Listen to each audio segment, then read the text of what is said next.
রাঙিয়ে দিয়ে যাও। যাও যাও গো এবার, যাবার আগে রাঙিয়ে দিয়ে যাও। যাও যাও গো এবার, যাবার আগে তোমার আপন রাগে, তোমার গোপন রাগে, তোমার তরুণ হাসির অরুণ রাগে, অশ্রু জলের করুণ রাগে রাঙিয়ে দিয়ে যাও। যাও যাও গো এবার, যাবার আগে। রং যেন মোর মর্মে লাগে, আমার সকল কর্মে লাগে। রং যেন মোর মর্মে লাগে, সন্ধ্যা দ্বীপের আগায় লাগে, গভীর রাতের জাগায় লাগে রাঙিয়ে দিয়ে যাও। যাও যাও গো এবার, যাবার আগে।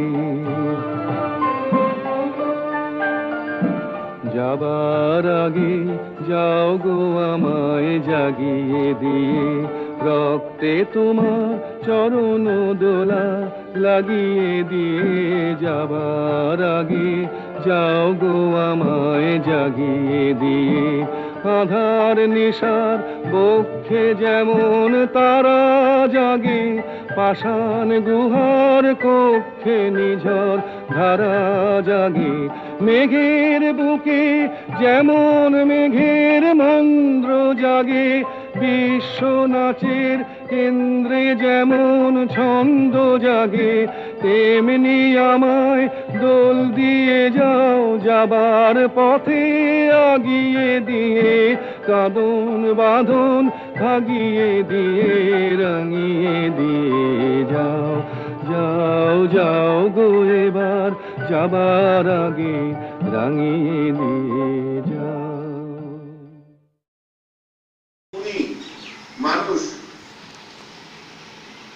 কত সম্পদশালী ঘরের মানুষ, কত সাধারণ মানুষ, তারা হচ্ছে সাধারণভাবে জীবনযাপন করেছেন। যেটা হচ্ছে যে এই গোড়া একটু আগে বলে গেল শ্রীকৃষ্ণ বললেন যে কথা, এত বড় একটা কার্যকর্তা যেন আমরা ধারণা করতে পারবো না।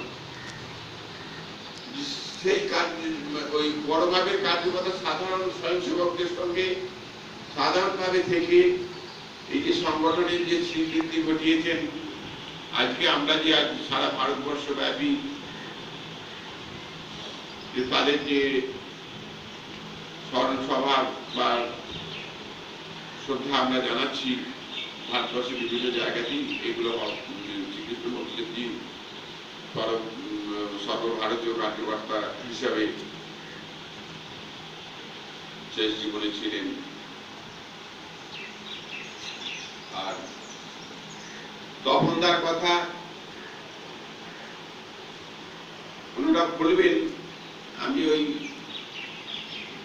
ওরা যেগুলো বলেছে বা আমরা যেগুলো সংক্ষিপ্ত উনি হিন্দু সংহতি নামে এক সংগঠন তৈরি করেছিলেন, নিজের হাতে তৈরি করেছিলেন, যে হিন্দু যুবকদের মধ্যে যে একটা অনুপ্রেরণা, তাহলেও উনি একটা নিজে একটা সংগঠন করেছিলেন। যে উদ্দেশ্য ছিল হিন্দুদের একটা যুবক ছেলেদের নিয়ে একটা হিন্দু সংগঠন বলে একটা সংগঠন গড়ে তোলা করেছিলেন। এই যে হিন্দুত্বের জন্য যে কাজ করা, এই যে সমস্ত স্বয়ংসেবক যারা হচ্ছে যে তাদের সারা জীবন, এবং দেখা যাবে যে ট্রেনে বাসে রাস্তাঘাটে কোথাও কোনো স্বয়ংসেবকের সঙ্গে দেখা হয়েছে, তো এত বড় মাপের কার্যকর্তা অথচ সাধারণ ভাবে তার হচ্ছে কথা বলে, কেমন আছিস, কেমন আছিস, ভালো আছিস, ওখানকার সব ছেলেরা ভালো আছে, যে খবর নেওয়া, এই যে গুণ, এবং যে গুণের জন্য আজকে রাষ্ট্রীয় স্বয়ংসেবক সংঘ সারা ভারতবর্ষে শুধু নয় সারা পৃথিবীতে সর্ববৃহৎ সংগঠন রূপে নিজেকে প্রতিষ্ঠিত করেছে। শুধু একটা সংগঠন রূপে যে সামাজিক সংগঠন রূপে, রাজনীতির বাইরে গিয়েও যে একটা সংগঠন এবং হচ্ছে যে নিশ্চুপে কাজ করা, মানুষের মধ্যে মানুষকে নিয়ে কাজ করা এবং নির্দিষ্ট লক্ষ্য এবং হচ্ছে যে সংকল্প স্থির করে সেই সংকল্প অনুযায়ী কাজ করে যাওয়ার যে ধারণা রাষ্ট্রীয় স্বয়ংসেবক সংঘ তার স্বয়ংসেবকদের মধ্যে নিহিত করেছেন। এবং সেই স্বয়ংসেবকদের মধ্যে আমরা বিশুদার অধরে বাছার আজিকে লেগেছে তিক্ত, রসনা প্রসূন কোন পরসাদ মধুরসে পরিষিক্ত, মুখ চম্পকে মরুর বর্ণ শুষ্ক অধর কমল বর্ণ, কি পরায় মোর প্রাণের ইন্দু বিজস বিন্দুরিত, কোথা সে মাধুরী আধো আধো বলে কুন্দ বৃন্ত ছিন্ন, দন্ত রুচিত কই সে কান্তি পুণ্য হাসির চিহ্ন, জানি প্রভু তব পানির পরশে ননীর পুতুল জাগিবে হরসে, কোন পাষাণের বিষবাণে তার নয়নের মণি ভিন্ন, অবনীর এই পদ্ম বেদিতে হরির ত্রিতাপ দুঃখ, যাত্রা করেছ দুর্গম পথ ক্ষুরধর সমসূক্ষ্ম, দিয়ে তপবল মহানির্বাণ কুমারে আমার কর প্রাণদান, লুটায় যুবতী বুদ্ধ চরণে আলুকা লুটে লুক্ষ, কহেন বুদ্ধ তনয় তোমার নীরব সমাধি মগ্ন, বরণ করেছে চিরসুন্দর মরণের মহালগ্ন, থাকে যদি কোথা অশোক নিলয় ভিক মাগিয়ানো সর্ষ পচয়, পরশে তাহার দুলিয়া উঠিবে প্রণাম মৃণাল ভবে, বিশাল পুরী দ্বারে দ্বারে ঘুরে কেহ নাহি দেয় ভিক্ষা, নিবেদিল শেষে গুরু পদে এসে শিখাইলে শেষ শিক্ষা, জিয়াতে চাহি না তময় আমার ভবনে ভবনে ওঠে হাহাকার, হর জগতের বিরহ আহার দাও গো অমৃত দীক্ষা। এই কবিতার মাধ্যমে বলা হয়েছে যে মৃত্যু একটা চিরসত্য, চিরকালীন সত্য এবং অনিবার্য। গৌতমী যখন তার পুত্রের প্রাণ ভিক্ষার জন্য বুদ্ধদেবের কাছে যান, তিনি তাকে বলেন যে আমি পুত্রের প্রাণ ভিক্ষা দেব, কিন্তু একটা শর্ত আছে। কি শর্ত?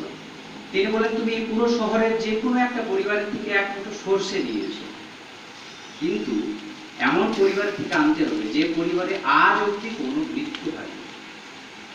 এটা তো কখনোই সম্ভব নয়, প্রতি পরিবারেই মৃত্যু আসে। এই অনিবার্য সত্যতার কথাই এই কবিতার মাধ্যমে তুলে ধরা হয়েছে।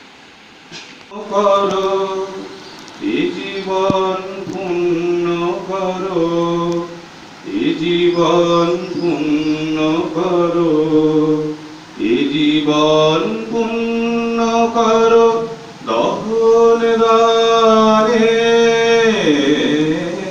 আগুনের পরশমণি ছোঁয়াও প্রাণে, আমার এই দেহ খানি তুলে ধরো, তোমার ওই দেবালয়ে প্রদীপ করো, আমার এই দেহ খানি তুলে ধরো, তোমার ওই দেবালয়ে প্রদীপ করো, নিশিদিন আলোক শিখা জ্বলুক গানে, নিশিদিন আলোক শিখা জ্বলুক গানে, আগুনের পরশমণি ছোঁয়াও প্রাণে, এ জীবন পূর্ণ করো, এ জীবন পূর্ণ করো, এ জীবন পূর্ণ করো, এ জীবন পূর্ণ করো, দহন দানে আগুনের পরশমণি ছোঁয়াও প্রাণে। আর তাকে বিরক্ত না করেন, কারণ তার সঙ্গে তখন দেহরক্ষী অন্যান্য ঝামেলা যাতে না হয়। এই যে দায়িত্ব পালন নন্দদার কাছে থেকে নতুন করে শিখেছি। আরেকজন শ্রীকৃষ্ণ মতলবজি সম্পর্কে অনেক কথাই বলেছেন, আমি শুধু একটা কথা বলবো, ওনার একটা বিশেষ দিকের কথা। নাগপুর থেকে যে সমস্ত মহান প্রচারকরা বাংলা কাজের বৃদ্ধির জন্য এসেছিলেন, উনি তার ভিতরে একজন। আর এখন আবার নাগপুরে ফিরে গিয়ে ওখানেই ওনার এই যে পার্থিব শরীর পরমাত্মায় বিলীন হয়ে গেছে। তো উনি খুব কম কথা বলতেন, কত বড় উচ্চশিক্ষিত ব্যক্তি, বিই ডিগ্রি ছিল। আমরা পরে জানতে পারি, প্রথম দিকে জানতাম না। এমনভাবে কথা বলতেন, এমনভাবে আমরা রসিকতা করতাম। ওনাকে মতলব টাইটেল আমাদের কাছে অপরিচিত, আমরা ইচ্ছা করে মতলব বলতাম। উনি হাসতেন, বলতেন মতলব নয় মতলব। তো ওনার একটা বিশেষ গুণ ছিল, এই বক্তব্য রাখার সময় আমরা লাগাম রাখতে পারি না। সংঘ শিক্ষাবর্গের বক্তব্যেও দেখেছি 45 মিনিটের যে সময়, সেই সময়ের মধ্যে অনেকের বক্তব্য শেষ হতো না, কিন্তু উনি তার অনেক আগে 8 ঘন্টার ভেতরে নিজের বক্তব্য শেষ করে দিতেন। সমস্ত কথা বলতেন, একদম খাঁটি জিনিসগুলো তুলে ধরতেন, বেশি কথা বলতেন না, সময়ের সদ্ব্যবহার করতেন, অপব্যবহার করতেন না। এটা একটা বিশেষ গুণ ছিল শ্রীকৃষ্ণের। স্বর্গীয় তপনদা, তপন ঘোষ, তার ছবির নিচে একদম সঠিক কথা লেখা আছে। উনি আমাদের এই বর্ধমান জেলায় জেলা প্রচারক হিসাবে দীর্ঘদিন কাজ করেছেন।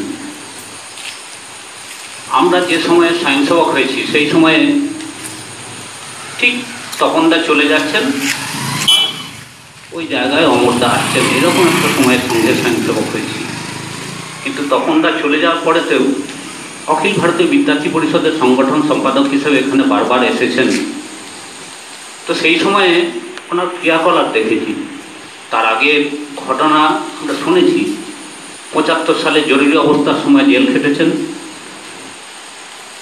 পার্থদা ছদ্মনামে উনি এখানে কাজ করতেন, ডাকাবুকো ছিলেন। এখনকার যারা তপনদার ছবি দেখছি, সেই সময় তপনদার ছবি দেখলে চিনতে পারেন না। একদম খুব ক্ষুদ্র চেহারা, লিকলিকে চেহারা। আমরা অবাক হয়ে ভাবতাম ওই শরীর নিয়ে কি করে বিগুল বাজান। প্রচণ্ড ভালো শঙ্খ বাজাতেন। ওই শক্তি, এই অন্তরের শক্তি কোথা থেকে আমরা অবাক হয়ে দেখতাম। তপনদার ছিল আত্মবিশ্বাস, তপনদার ভেতরকার শক্তি ছিল নিজের প্রতি বিশ্বাস। সেই জন্যে মহারাষ্ট্রে ওনার জন্ম হয়েছে। 2 ভাই প্রচারক বেরোবেন, বড় ভাই এবং শ্রীকৃষ্ণজি। শ্রীকৃষ্ণজি সিভিল ইঞ্জিনিয়ার ছিলেন, বিই পাস করার পর প্রচারক বেরিয়েছিলেন। দাদাও বলছেন বেরোবো, ভাইও বলছেন বেরোবো। শেষমেশ ভাইয়ের জয় হয়। শ্রীকৃষ্ণজি প্রচারক বেরিয়েছিলেন। প্রথম নাগপুরে ওনার বাড়ি, নাগপুর মহানগর প্রচারক। তারপরে তখন সংঘের দৃষ্টিতে গুজরাট প্রান্ত ছিল, গুজরাট প্রান্ত প্রচারক। তারপরে উনি যখন বাংলায় সহ প্রান্ত প্রচারক হয়ে প্রথম দায়িত্ব নিয়ে আসেন, যখন আসছেন ওনার সঙ্গে যারা আছেন অনেক স্মৃতিচারণা তারা করছেন। তো বলছেন ট্রেনেই কথা হচ্ছে যে বাংলায় যাচ্ছি। তাকে বলছেন, এই স্বয়ংসেবককে বলছেন, তিনি 3য় বর্ষে গেছেন। 3য় বর্ষের ওখান থেকেই ঘোষণা হয়েছে শ্রীকৃষ্ণজি বাংলা, তখন অখণ্ড বাংলা, আর সেখানকার সহ প্রান্ত প্রচারক হয়ে আসবেন। ট্রেনে খবর পেয়েছেন যে শ্রীকৃষ্ণজি আসছেন, 3য় বর্ষ থেকে ফিরছেন। শ্রীকৃষ্ণজি, তারা দেখছেন শ্রীকৃষ্ণজি আছেন, গেছেন শ্রীকৃষ্ণজির কাছে। কৃষ্ণজি বললেন আমাকে বাংলা শেখাতে হবে, আমি বাংলা শিখবো। ওরা বললেন ঠিক আছে। তো শ্রীকৃষ্ণজি আমাদের সংঘের প্রচারকরা এরকম এমন হয়ে গেছিলেন, একজন বাঙালি হয়ে গেছিলেন। মাছ খাওয়া শিখেছিলেন। মহারাষ্ট্রে জানি আমরা নিরামিষাশী, মাছ খান না। মাছ খেতে দুই হাতে মাছের কাঁটা ছড়াতেন, অনেকে হাসতো। তো আস্তে আস্তে শ্রীকৃষ্ণজি একদম আমাদের খুব কাছে, একদম একজন নুপুরদা বললেন না যে প্রান্ত প্রচারক ছিলেন, প্রান্ত প্রচারক থাকাকালীন গার্জেন পেলাম আমরা।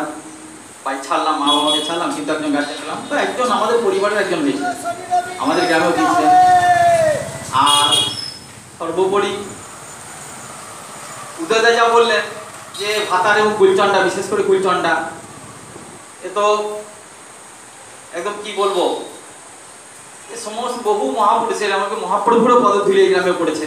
তো সেই রকম বহু প্রচারক, বড় বড় কার্যকর্তার পদধূলি এখানে পড়েছে। তো মতলবজি সংঘের যেমন বিভিন্ন বিভাগ থাকে, শারীরিক, বৌদ্ধিক, ব্যবস্থা, সেবা, সম্পর্ক, প্রচার, এই ছটা দিকেই ছিলেন এক্সপার্ট।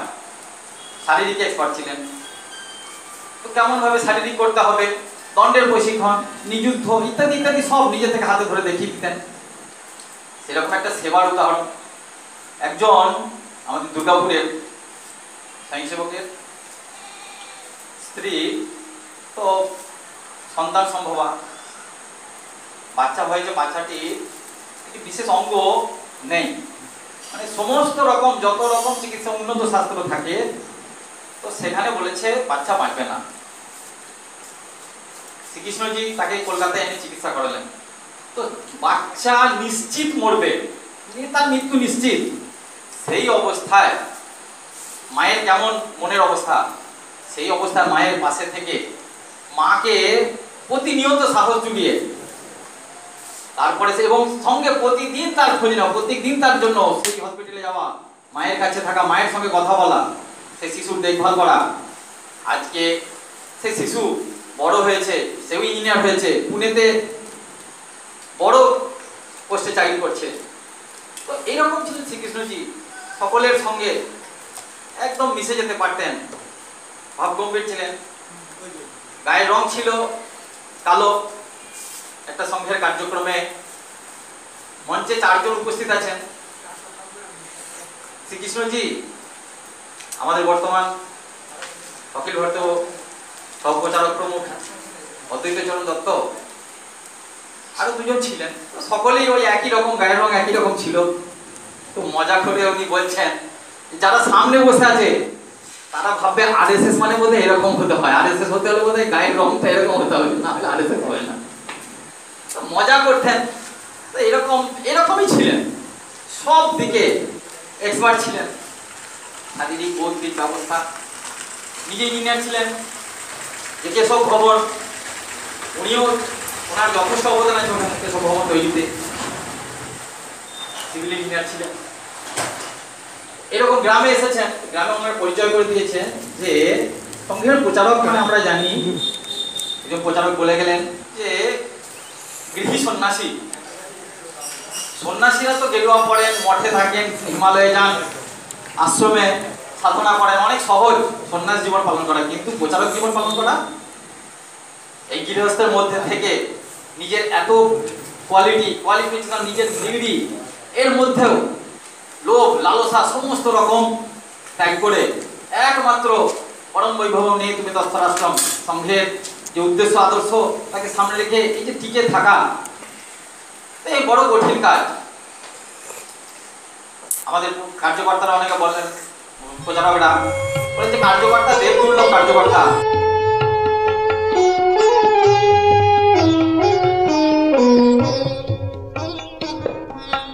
খেলা শেষ হলো, শেষ হয় নাই বেলা, খেলা শেষ হলো, শেষ হয় নাই বেলা, কাঁদিও না, কাঁদিও না, তবু তরে রেখে গেল প্রেমানন্দ।